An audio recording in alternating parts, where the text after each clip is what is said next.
bukan orang yang baik, saya masih fakir ilmu juga, saya bukan manusia yang baik ya di sini.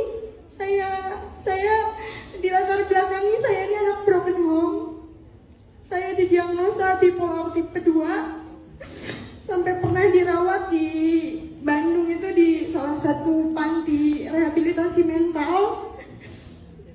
Saya tuh 2015 pernah komunikasi dengan seorang laki-laki yang menurut saya dia adalah laki-laki yang soleh. Kenapa saya memandang dia soleh? Karena dia taat kepada kedua orang tuanya, membiayai kedua orang tuanya, sayang kepada saudara-saudaranya, sampai akhirnya dia itu ketemu sama saya di 2021. Terus dia datang ke ibu saya, 3 bulan kami saling mengenal. Dia datang ke ibu saya melamar, dan pada saat itu dia bilang seperti cerita Ustaz Hanan, suami saya tidak memiliki apa-apa Ustaz. Dia datang hanya ingin melamar saya untuk menunjukkan keseriusannya. Dia melamar saya, akhirnya proses perjalanan itu sampai kepada lamaran, terus saya menikah, dan saya sempat batal menikah Ustadz di 2 Februari 2022. Qadarullah, setelah saya batal menikah, saya datang ke Masjid Al-Latif. Saya menangis, saya qiyamul lail. Di 10 malam terakhir saya berdoa menyebut nama laki-laki yang menjadi suami saya. Dan qadarullah 2 Juli 2022 saya menikah dengan dia.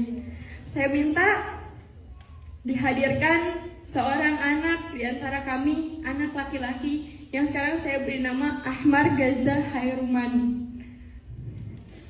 Kenapa saya beri nama Ahmar Gaza? Karena anak ini adalah sumber kekuatan saya. Ketika orang tuanya tidak merestui hubungan kami, tidak mendukung, batal sampai akhirnya kami menikah. Duh, tidak paham ya. Dia nikah akhirnya.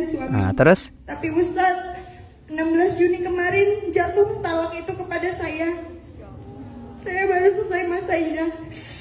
Jatuh talak itu kepada saya Ustadz. Di usia anak saya baru 4 bulan 2 hari. Sekarang usia anak saya 8 bulan.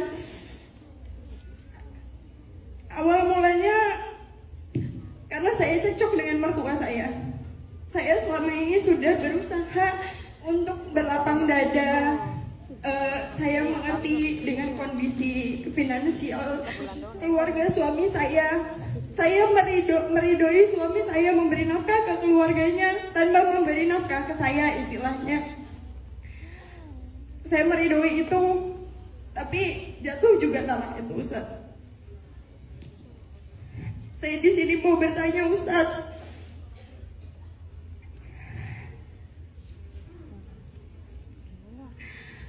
apakah saya berdosa Ustaz melawan mertua saya atau yang mencampuri rumah tangga saya? Apakah benar menceraikan istri demi ibunya itu benar akan mendapatkan surga Firdaus? Dan apakah mantan suami saya tidak berdosa? Dosa. Nah, pendapat saya gimana mengenai itu? Tentu istrinya kecewa kan. Kalau laki-laki menceraikan kan istrinya tidak bisa apa-apa kan, harus menerima gitu. Nah, sekarang yang jadi masalah di sini adalah keputusan laki-laki ini keliru. Kenapa keliru? Karena dia mengikuti saran orang untuk menceraikan istrinya gitu. Dan tidak boleh orang tua misalnya menyuruh anaknya untuk menceraikan istrinya, tidak boleh. Oh gitu ya? Dosa ya. Atas alasan apapun?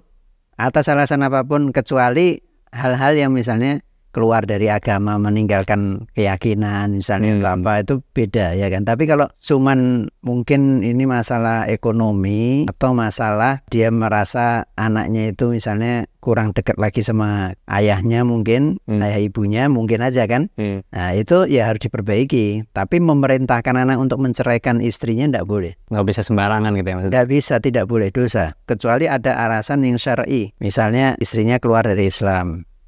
Atau melakukan kejahatan yang nyata. Kejahatannya apa nih maksudnya nih? Ya apa saja, misalnya berzina atau istrinya melakukan perbuatan-perbuatan yang bertentangan dengan syariat Islam. Oh banyak dong kalau gitu. Enggak. Minum pakai tangan kiri ini bertentangan sih? Enggak, bukan. Itu tidak bertentangan dengan syariat Islam. Itu menyangkut masalah melengkapi sunnah. Oh, ya kan kalau itu. Kalau ini kan hal-hal yang sifatnya itu perbuatan-perbuatan maksiat atau apa gitu, berjudi misalnya, minum minuman keras, makan babi, misalnya gitu-gitulah. Yang udah jelas secara kesepakatan ulama tidak boleh, itu dosa besar misalnya, melakukan dosa-dosa besar lah. Kalau dosa kecil kan enggak apa-apa. Oh, maksudnya tidak langsung dibilang suruh cerai gitu ya? Iya. Berarti kalau misalnya ada dosa besar yang dilakukan oleh istri anak kita boleh aja memerintahkan untuk kamu cerai gitu? Ya ceraikan aja. Meskipun bagaimanapun cerai itu harus diusahakan jangan dilakukan. Mungkin kalau dia tobat kembali ke jalan yang benar ya sudah, enggak apa-apa. Mertua harus menerima? Ya menerima. Kalau Tuhan aja menerima kok. Tuhan kan menerima. Kalau misalnya ada hambanya berbuat maksiat kemudian dia bertobat, kan diterima tobatnya, diampuni dosanya sama Allah. Nah apalagi kita manusia yang lemah ini. Manusia ini boleh bilang tidak punya kuasa apa-apa gitu loh. Jadi tidak boleh sok kuasa. Kalau misalnya kondisinya seperti suami yang barusan itu kan sama orang tuanya disuruh menceraikan gitu kan. Apakah kalau misalnya anak ini mengikuti perintah orang tua untuk menceraikan istrinya itu mendapatkan pahala yang besar gitu atau masuk ke surga Firdaus? Salah, itu salah.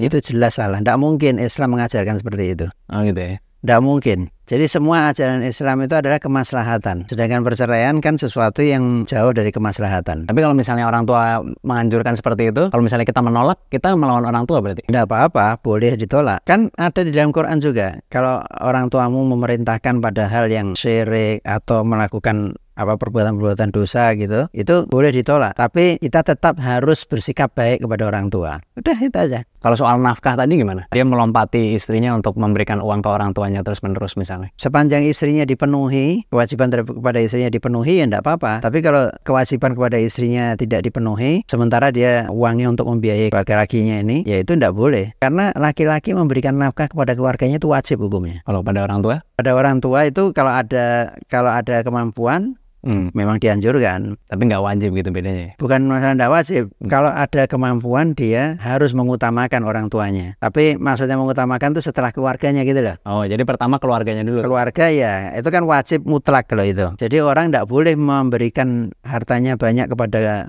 orang tuanya tapi keluarganya sendiri tidak dinafkahi, tidak boleh. Ketika suami cuma punya sepiring nasi sedangkan orang tua dan istri sedang kelaparan, kita harus memberikan sepiring nasi itu kemana? Dan banyak yang nanya seperti itu. Ya, kalau ayah kan suka mengambil langkah yang bijaksana aja ya. Kalau bisa dibagi gitu kan.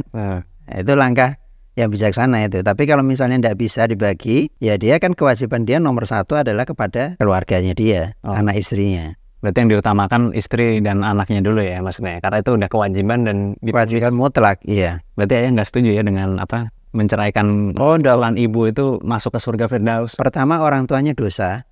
Kedua yang imbalan yang seperti itu masuk surga Firdaus itu ayah tidak percaya kalau itu ada. Meskipun nanti ayah ditunjukin hadis segala macam, hadis itu kan orang mengatakan hadis belum tentu hadis itu betul. Dan yang kedua juga kan contoh dari Nabi kan tidak ada itu seperti itu. Mungkin contoh yang diambil mungkin menuruti orang tua kali mungkin. Ya menuruti orang tua kan untuk yang baik. Di Quran kan disebutkan tidak boleh. Kalau orang tuamu menyuruh kamu pada perbuatan yang artinya yang dilarang sama Allah, ya kamu jangan lakukan itu, ya kan. Tapi wasahibhuma fid dunya ma'rufa. Tapi kamu tetap pergauli dia di dunia ini dengan penuh pengertian. Jadi penuh pengertian tuh ya kamu harus menyadari bahwa kadang-kadang orang tua itu ingin mendominasi anaknya gitu kan. Jadi jangan ditolak secara kasar, tapi dikasih tahu aja. Anak harus berusaha untuk menjembatani antara menantu dengan mertua. Kan dia kan awal mulai tadi kan katanya kan karena cekcok katanya kan dengan mertua gitu. Itu kalau misalnya sebagai suami gimana ya baiknya? Maksudnya kita memihak siapa ya kalau misalnya ada cekcokan antara istri dan orang tua kita sendiri gitu? Ya suami harus menjembatani supaya itu akur. Bagaimana caranya diusahakan. Tidak boleh memihak. Kalau memihak nanti malah memperkeruh suasana. Tapi kan kenyataannya kan di dunia ini pasti ada keberpihakan gitu. Tidak, keberpihakan kita adalah kepada keutuhan rumah tangga dan kerukunan. Ya kan, bagaimana supaya itu selesai. Pertentangan percekcokan ini harus kita jembatani supaya selesai. Jangankan istri sama orang tua kita, orang teman aja kalau kita lihat dia percekcokan, tidak boleh kita berpihak sana berpihak sini. Kita harus menjembatani supaya dia kembali akur lagi. Tapi kalau misalnya pemikiran kita tahu yang benar misalnya, tetap kamu harus menjembatani supaya percekcokan itu selesai. Berarti tujuannya bukan mencari siapa yang benar ya, tapi tidak, itu bukan tugas kamu. Salah gitu ya. Iya.